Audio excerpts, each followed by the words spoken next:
Kudang-kudang akademisi mempengabdi mangda bahasa Indonesia Presiden dados bahasa internasional. Wisatawan dari negara sani jenak kering Indonesia selami awarsa kepatutan melajah bahasa Indonesia.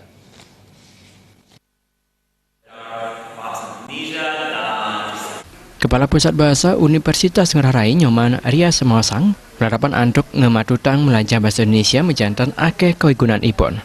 Menurut Riasa, bahasa Indonesia pindah ke bahasa internasional menjantan kantun wenten selah kemargian. Sandukan bahasa Indonesia sampun kemargian ring kudang-kudang panegara.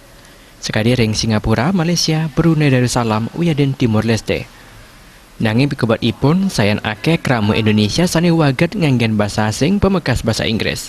Ini kan bahasa pergaulan internasional.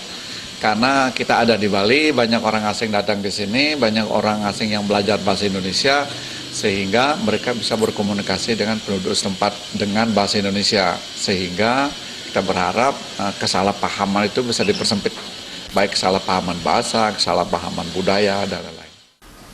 Residen Direktur CLI Arizona State University Program Bahasa Indonesia Profesor Peter Suwarno ngabdiang, bahasa Indonesia Presiden dados bahasa penghubungan internasional.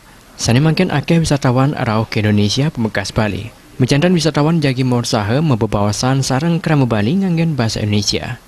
Kemajuan bahasa Indonesia sebagai bahasa asing dan bahasa yang diminati oleh orang asing yang akan ke Indonesia adalah semakin banyaknya orang Indonesia yang bisa berbahasa Inggris.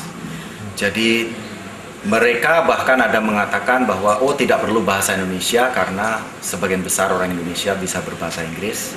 Kalau tidak bisa langsung berkomunikasi dalam bahasa Indonesia, mereka selalu bisa mendapatkan penerjemah, dan pengajaran bahasa Inggris di Indonesia tentu lebih gencar daripada pengajaran bahasa Indonesia. Antuk nyobiang bahasa Indonesia ring internasional, jagi Presiden dincapang linggih panegara wiaden bahasa Indonesia.